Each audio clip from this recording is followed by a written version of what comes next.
जय महावीर।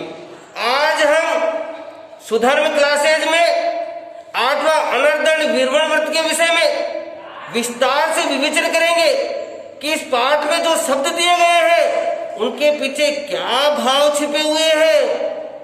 इस पाठ के नाम से ही स्पष्ट हो जाता है कि 8वां अनर्दंड वीरवन व्रत, यानी अनर्दंड से लगने वाली क्रियाओं से जो हमारे कर्मबंध हुए हैं उनका प्रायश्चित इस पाठ से दिया जाता है। अब दंड किसे कहते हैं? जिससे आत्मा व अन्य प्राणी दंडित हो, अर्थात उनकी हिंसा हो। इस प्रकार की मन, वचन और काया की कलुषित प्रवृत्ति को दंड कहते हैं। अब दंड कितने प्रकार के होते हैं? अर्थदंड और अनर्थदंड, यानी दंड 2 प्रकार के कहे गए हैं। अर्थदंड में हम किनको लेंगे? जो स्वयं या दूसरों या दोनों के प्रयोजन के लिए त्रस्त व स्थावर जीवों की हिंसा की जाती है, उसको अर्थदंड कहते हैं। और अनर्थदंड यानी जिसमें स्वयं, परिवार, सगे संबंधी, मित्र आदि का कोई प्रयोजन नहीं है, जिनका कोई मतलब नहीं है और व्यर्थ में हमारी आत्मा पर पाप लगे, उसे अनर्थ दंड कहते हैं। यानी जिसका कोई मतलब नहीं है, फोकट में जैसे भी कथा करना, किसी को बुरा उपदेश देना और फिजूल की बातें करना और शेख चिल्ली के समान भौतिक सुख पाने के लिए अनेक कल्पनाएं बनाना, या कभी हम जैसे पिक्चर देख रहे हैं, सीरियल देख रहे हैं, तो मन में कलुषित विचार आना कि इस व्यक्ति को तो मार देना चाहिए था, इसे तो गोली से उड़ा देना चाहिए था। उस व्यक्ति से, उस पिक्चर से हमारा कोई लेना देना नहीं है, लेकिन मन से हमने कलुषित विचारों से कर्म बंद कर लिया। ऐसे कर्मों का प्रायश्चित इस पाठ से लिया जाता है। फोकट के जो हमने आजकल कर्म बांधते हैं, बैठे बैठे किसी प्रकार की राजनीतिक चर्चाएं करके, किसी प्रकार की वी कथा करके, किसी को गलत उपदेश देकर इस प्रकार हम कर्म बंद करते हैं, उनका प्रायश्चित इस पाठ से देने का प्रयास करें। अब हम इस पाठ में दिए गए शब्दों का विस्तृत विवेचन करेंगे कि इस पाठ में क्या बताया गया है। 8वां व्रत अनर्थदंड वीरवन व्रत, मतलब 8वां अनर्थदंड वीरवन व्रत में 24 अनर्थदंडे पड़ते तंजहा। 4 प्रकार के अनर्थदंड बताए गए हैं, वे इस प्रकार है।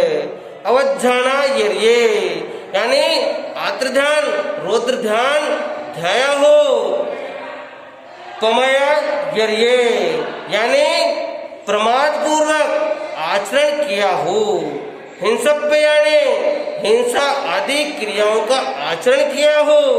पाव कम हो, ऐसे पाप कर्म का उपदेश दिया हो। एवं अनट्ठा दंड सेवन का पचखान, जिसमें 8 आगार आएवा, यानी अपनी आत्मा के लिए, अपनी स्वयं की रक्षा के लिए, रायवा राजा के लिए, अथवा नायवा जाति के लिए, कुल के लिए, परिवारेवा परिवार के सदस्यों के लिए, सेवक के लिए और उसमें जो भागीदार हैं उन सभी के लिए, अथवा देवेवा वैमानिक ज्योतिषी देवों के लिए, अथवा नागेवा यानी भवनपति देवों के लिए, भूएवा भूत आदि के लिए, जखेवा यक्ष आदि व्यंतर देवों के लिए, एति एहिम आगारेहिम अनर्थ है इत्यादि आगारों के सिवाय, जो मैंने आगार रखे हैं उनके सिवाय, जावत जीवाए जीवन पर्यंत, दुहिम तीहिणम 2 करण 3 योग से, यानी मन, वचन और काया से नहीं करूंगा और नहीं कराऊंगा, न करेमी न कार्यमी, मनसा वैसा कैसा तस्य बनते, मनसा वैसा कैसा। एवं 8वां अनर्थ सेवन का विरमण व्रत के पंचयरा जानिए हुआ न समय हुआ तंजहाते आलों। इस प्रकार 8वें अनर्दंड के विरमण व्रत का जो 5 अतिचार बताए गए हैं वे श्रावक को जानने योग्य हैं किंतु आचरण करने योग्य नहीं है। वे कौन से हैं?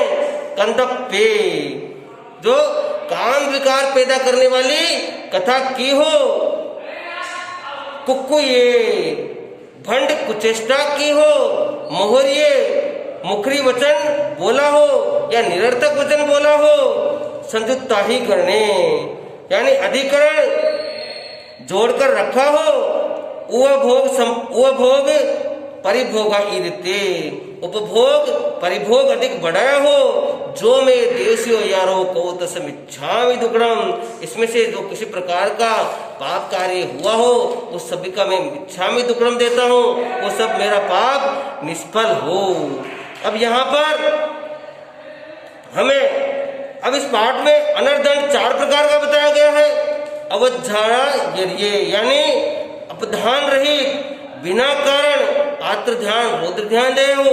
ये भी क्या बिना कारण ध्यान जाते हैं यहाँ पर कि क्रोध में, जैसे क्रोध से अपना सिर पीटना, जो क्रोध कर लिया लेकिन उसमें आगे से आगे सिर पीटना, बिना कारण ही दांत पीसना और आगे के लिए कई कल्पनाएं बनाना, पुरानी बातों को याद करके रोना, अपधान चरित अनर्दंड है। ये 4 प्रकार के अनर्दंड बताए, उसमें से अवधारणा यरिये, दूसरा पमया यरिये यानी प्रमादाचरित, प्रमाद 5 प्रकार के होते हैं, मध्य, विषय, कषाय, निद्रा और विकथा। ये 5 प्रमादों में से बिना देखे हमने जो बिना देखे चलने फिरने में आया हो या पानी, घी, तेल आदि के तरल पदार्थ के बर्तन खुले रखे हो और किसी फालतू में वस्तु को बार बार इधर से उधर रखी हो, ये सब प्रमादाचरित अनर्थ दंड है। और हिंसक यानी हिंसा आदि पापों के साधन, अस्त्र आदि का तत्संबंधी साहित्य दूसरों को देना हिंसक यानी अनर्थ दंड में आता है। जैसे किसी को कुल्हाड़ी दी और कह दिया कि यहाँ के वृक्ष काटने हैं, या हमने नहीं कहा लेकिन हमने कुल्हाड़ी दे दी। इसी प्रकार से माचिस दे दी कि वो कचरे को जाकर जलाएगा, उसमें कई त्रस्त और जीवों की हिंसा का पाप लगेगा। इस प्रकार हमें हिंसा के जो साधन है उसको उपलब्ध कराए हो, पाप कम ओए से यानी पाप कर्म का उपदेश दिया हो, प्रेरणा की हो। जैसे सभी को हमने उपदेश दे दिया कि सभी को नाली और गटर साफ करने हैं, उनमें कई तरह के फिनाइल और तेजाब आदि डालने हैं। इस प्रकार के उपदेश दिए जिससे कई जीवों की हिंसा हुई, विराधना हुई, उसमें से पाप हमें भी लगेगा क्योंकि हमने उसको उपदेश दिया है। इस प्रकार इसमें जो 4 प्रकार बताए गए हैं उनको जानकर, उनके बारे में विस्तृत जानकारी प्राप्त करके उनसे बचने का प्रयास करना चाहिए। और जो इसमें इस पाठ में 8 आगार बताए हैं, भगवान ने 8 आगार बताए हैं, उनके सिवाय मेरे से किसी प्रकार का पाप कार्य नहीं हो। अर्थ दंड में तो पाप होते ही हैं, लेकिन अनर्थ दंड के पाप से बचें, क्योंकि आजकल अर्धदंड से पाप लगेगा, उससे तो कुछ प्रयोजन हमारा सिद्ध होगा, लेकिन जिससे हमारा कोई प्रयोजन सिद्ध नहीं हो, ऐसे अनर्थ दंड के पाप से, कर्म बंध से बचे। और जो शब्द है उनका अर्थ जानकर भाव से शुद्ध प्रतिक्रमण करने का प्रयास करें। मेरे द्वारा समझाने में किसी शब्द को आगे पीछे कहा हो तो शास्त्रों का सहारा लेकर उसे सही करने का प्रयास करें और अपनी आत्मा को हल्की बनाते हुए भक्त से भगवान बनने का लक्ष्य रखें। इन्हीं शुभ भावनाओं के साथ साधन